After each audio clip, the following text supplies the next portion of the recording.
Hello YouTube. I don't know if you can see, we actually have several of the wood panels up at this point.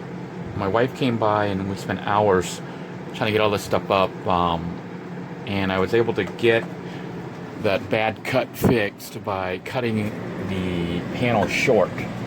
Instead of trying to do an elaborate weird shape that went all the way in there with all the weird cuts and coming out, I ended up splitting it up. I made a little section here that only went from there to here. So I only had to deal with a couple little weird cuts, not like a million of them.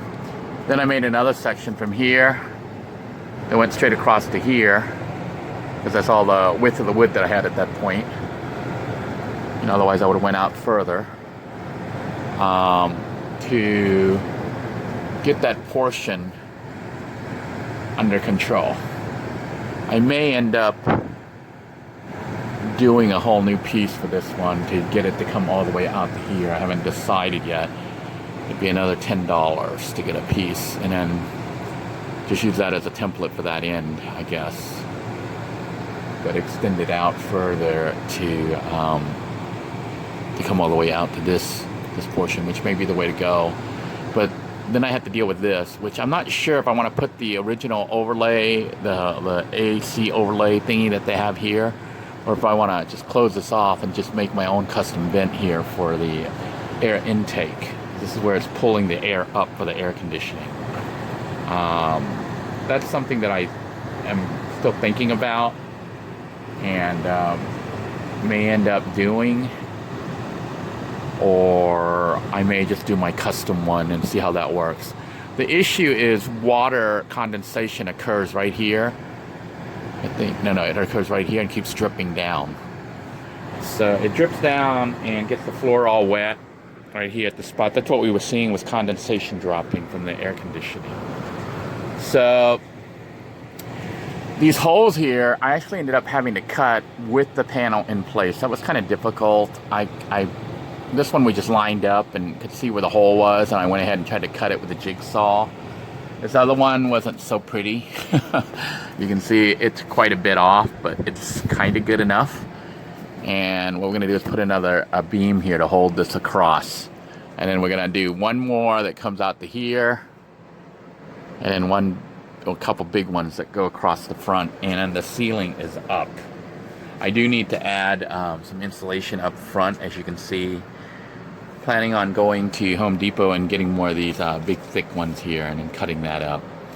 But once this is up, other than the trim and the paint, the ceiling is up. And that means most of the RV is intact. Well, the bathroom would still need to be done. The bathroom ceiling is, at this point, still bad. I don't know if you can see that. So that needs to be cut and finished up. But I can start to clear all this junk out of here. And the RV will start to become more like a home, because at that point we're getting things organized and making things look pretty. I do have these panels here that I think were parts of the sides of the sofa, and they were in process of being reupholstered by the previous owner, and then he stopped.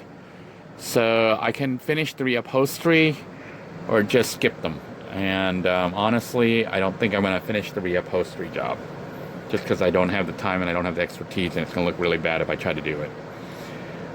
So I'm looking at probably just taking that wood, and maybe I'll do something with the wood and just leave the exposed wood here instead of reupholstering it, and either putting it on the end here where they go, or just tossing the whole thing and not worrying about it, because I don't want to mess with it. And I think it looks fine without the little end pieces. Putting the little end pieces may or may not make a difference. It may make it look prettier. It may not even be noticeable. So the main thing is to try to get everything fully reconfigured and functional as best as possible, and then using this place, you know, as a home without being in constant renovation. Although obviously panels like that need to be replaced. Actually, this whole cabinet should be redone, but I'm not going to do that. I'm just going to try to replace certain panels and get the unit somewhat functional, like removing this rotted, wet panel here and just putting wood there and trying to make things look somewhat nice, like this front panel here. It's not going to look perfect, and it's not going to be perfect, but it just needs to be good enough. And that's been the mantra I keep telling myself. You know, things aren't perfect. Try not to let it bother me. Just make it good enough so that it's functional, and I can actually concentrate on basically trying to rebuild my life. Try to get my software development back up. Try to get into a better job if need be. Trying to get myself out of this homeless situation. I do appreciate all the viewers who have contributed to the cause and have been helping me to move towards being independent again, and not being in this constantly. I don't think people who have never been homeless understand the feeling that a person has when they're constantly not sure what's going to happen next, and what's going to happen the next day, and where they're going to sleep, and whether or not they're going to lose their house, or their in the case of me and other people who are been reduced to living in a van, to have that impounded or the driver's license taken away. And the smallest little thing that occurs, like losing your license, becomes a major thing when that's also your home. And having the ability to finish up this RV and actually try to make it into a tiny little home is a major step, and a true godsend and a blessing that I never ever thought would happen to me. To have viewers make all this possible, and in such a short time frame. For me, it's astounding that people are that kind and that generous, and that they would do this for my family and I. So, from the bottom of my heart, I thank all of you who are making this moment possible, this reality of that, you know, my homeless situation might actually end here. And maybe I can get myself back on my feet. So, truly, truly from the bottom of my heart, I thank you all. I'll keep you guys posted and let you know what happens with the ceiling.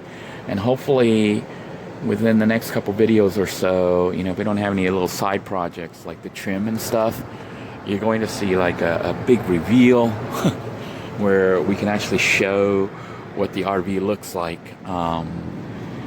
once it's truly good enough. So until next time, everyone, take care. Thank you all for your love, your kindness, and your continued prayers. It is truly appreciated. Thank you all for basically caring. I do think of each and every one of you, especially those of you who are still in a van, not by choice, but by necessity. Now that I'm in the RV, I feel sad, I feel very sad that there are many of you out there who are stuck out there in that situation.